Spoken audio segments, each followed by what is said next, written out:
俄罗斯命令基辅全面投降是虚张声势，还是要增加牌桌上的赌注？看欧洲跟不跟。各位网友，大家好，我是罗小飞。这几天呢，我看网上各路媒体自媒体围绕俄乌冲突吵成一团了。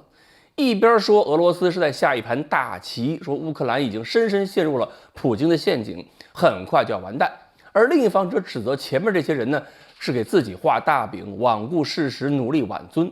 其实双方没有谁是绝对错误的，毕竟绝大多数人获得信息渠道有限，而且呢，互联网大数据推送方式又特别容易让人进入一个信息茧房，所以必然会让一个人听到的消息向一个方向倾斜。所以我建议还是要在装备基础知识、战役学基础知识上去分析问题，也多听听对方的观点和意见，不妨吸收一下对方的信息，还有分析判断方式，丰富自己，而不是盲人摸象的时候吵来吵去。因为我们所处的信息环境决定判断错了不奇怪，所以最好是多观察、多思考，不一定要有结论，千万别把自己当成算卦的大神。比如195亩这件事儿，我自己感觉是俄罗斯这次吃亏确实不是故意下大棋，这个要正视现实。但是要说俄罗斯后继无力，恐怕长期拼消耗的话，对乌克兰更吃力。战场就是这样，不管谁总有得失，总要面对各种各样的情况，关键是看各方如何应对。现在呢，俄罗斯又提出了新的要求，顿巴斯失利之后，梅德韦杰夫拿出了更强硬的态度，要求基辅彻底全面投降。并且呢，克里姆林宫通过消息人士放出风声，说要改变这场战争的性质。原来说是特别军事行动，那么改变性质以后，就有可能变成正式向乌克兰宣战。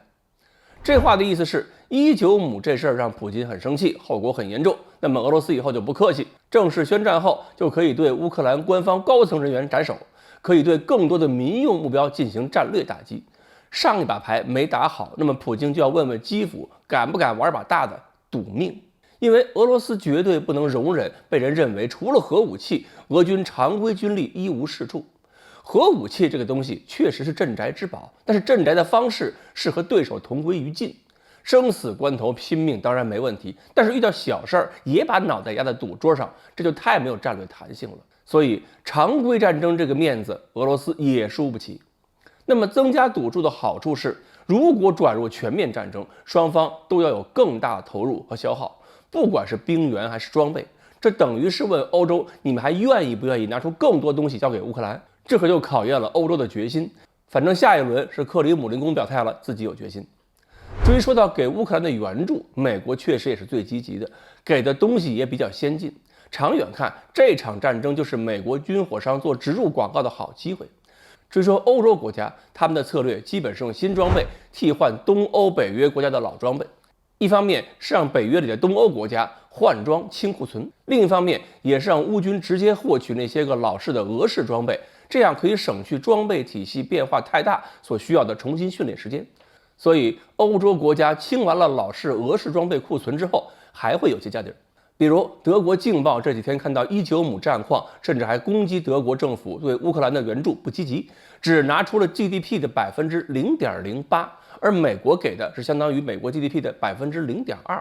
德国《镜报》的意思是，如果乌克兰赢了，以后德国政府都没法争夺在欧洲的影响力。看来有些欧洲人也觉得有希望赌赢，而且俄罗斯和美欧赌注越大，往战场上扔的东西越多，就是两边都把大锤砸在战场上，一起砸俄乌士兵。反正美国是真的不心疼。